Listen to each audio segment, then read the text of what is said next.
কথা বলবো হচ্ছে ইন্টারন্যাশনাল এসইও নিয়ে।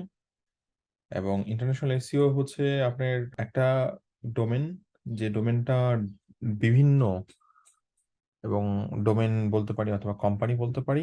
কোম্পানি বলাটাও ভুল হবে, কারণ একই কোম্পানি মাল্টি ডোমেন নিয়ে বিভিন্ন লোকেশন, মানে পৃথিবীর বিভিন্ন লোকেশন অথবা বিভিন্ন কান্ট্রিতে অপারেশন চালায়। তো সেক্ষেত্রে সেটার ইন্টারন্যাশনাল এসইও অ্যাকচুয়ালি ওটাতে কাউন্টিং হবে না, ওখানকার লোকাল এসইও হিসাবে কাউন্ট করা হবে, অথবা নর্মাল এসইও যেটা। কিন্তু ইন্টারন্যাশনাল এসইও আমরা তখনই মেনশন করি যখন একটা ওয়েবসাইট ডোমেনটা সেম হচ্ছে, বাট কান্ট্রি ওয়াইজ সেটা সেপারেট হয়ে যাচ্ছে। সো ধরেন বাংলাদেশের জন্য যখন হবে তখন booking.com/বাংলাদেশ, তখন এটা কানাডাই হবে booking.com/কানাডা। অথবা আমরা দেখেন এখানে ডোমেনের মধ্যে কানাডার নামটাও কিন্তু চেঞ্জ হয়নি, বাংলাদেশের ক্ষেত্রেও নাম চেঞ্জ হবে না, বাট এনি হাউ আইপির মাধ্যমে অটোমেটিক এখানে লোগো, কালার, ইভেন আপনার ল্যাঙ্গুয়েজ, কান্ট্রি সিলেকশন সবই কিন্তু এখান থেকে হয়ে গেছে। ওকে, তো সেম জিনিসটা বাংলাদেশের ক্ষেত্রেও আপনারা দেখবেন যে অটোমেটিক বিডি সেট হয়ে গেছে। আপনারা ইংলিশ লেখা হয়তো থাকে, আপনারা চাইলে বাংলা ল্যাঙ্গুয়েজে কনভার্ট করে নিতে পারেন। এখন বেঙ্গলি ল্যাঙ্গুয়েজ মেবি নাই, হ্যাঁ বেঙ্গলি ল্যাঙ্গুয়েজ নাই। তো এই টাইপের ওয়েবসাইটের ক্ষেত্রে আমরা মানে ইন্টারন্যাশনাল এসইও গুলো করে থাকি, কারণ ডোমেন সেম থাকবে, শুধু কান্ট্রি ওয়াইজ ডিফারেন্ট হবে। এবং আরেকটা এক্সাম্পল হতে পারে আইডিপি। আইডিপির সাইট, তাদের ডোমেন সেম কিন্তু কান্ট্রি ওয়াইজ তারা অ্যাকচুয়ালি ডিফারেন্সিয়েট করে ফেলতেছে। এখানে আমি একটা স্ক্রিপ্ট দিছি, দেখেন what are the best tactics for international SEO. তো সেক্ষেত্রে আমরা একটা কোশ্চেন করতে পারি।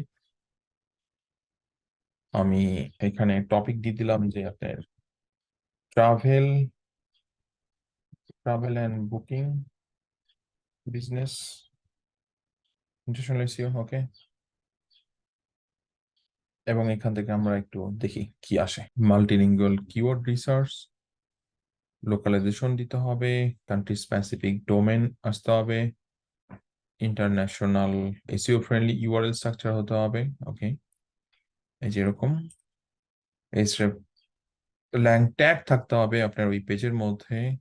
এগুলো প্র্যাকটিক্যালি এখন দেখানো সম্ভব না। মোবাইল অপটিমাইজেশন, এটা তো সবকিছুর জন্য ইম্পর্টেন্ট, এবং যে লোকালি যাচ্ছে সেই লোকালি ব্যাকলিঙ্ক লাগবে। সোশ্যাল মিডিয়া লোকালাইজেশন, আপনি দেখবেন যে অনেক সোশ্যাল মিডিয়া আছে যারা কান্ট্রি ওয়াইজ পেজ ডেভেলপ করে।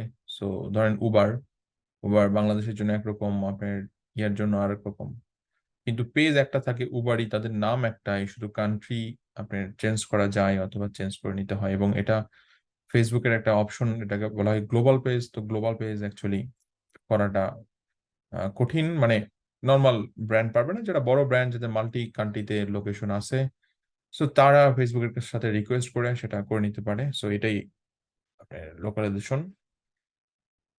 ইন্টারন্যাশনাল কন্টেন্ট মার্কেটিং এবং মনিটর অ্যান্ড অ্যাডাপ্ট, যেটা হচ্ছে রিসার্চ। তো আপনি চাইলে কিছু কিওয়ার্ড রিসার্চ করতে পারেন, এবং keyword research definitely location base হয়। সো যখন যে কান্ট্রির জন্য আপনি অপটিমাইজ করবেন, সেই কান্ট্রি স্পেসিফিক কিওয়ার্ড আপনি অ্যানালাইসিস করবেন। ওকে, আমরা যদি কিওয়ার্ড চেঞ্জ করে দিই, তো সেক্ষেত্রে এই যে স্ট্র্যাটেজি গুলো দিল, সেই স্ট্র্যাটেজি গুলোর মধ্যে আসলে কোনো চেঞ্জেস আসে কিনা আমি একটু দেখতে চাই।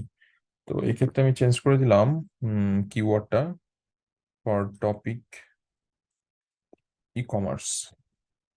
তো একটু দেখি কোনো চেঞ্জেস আসে কিনা। মাল্টিলিঙ্গুয়াল লোকালাইজেশন, দেন কান্ট্রি স্পেসিফিক ডোমেন। ওকে, সাব ডোমেন অথবা ডট ডোমেন, এটা এটা না রাখলেও চলে। আসলে এসইও ফ্রেন্ডলি ইউআরএল স্ট্রাকচার, এই স্টেপ ল্যাং এটা তো common. Product meta data, shipping and payment information, localise customer review, local link building, monitor. Almost common দুই তিনটা হয়তো চেঞ্জ, রাইট? এনিওয়ে, হয়তো বুঝতেছেন। থ্যাংক ইউ গাইস, নেক্সট ভিডিওতে দেখা হবে।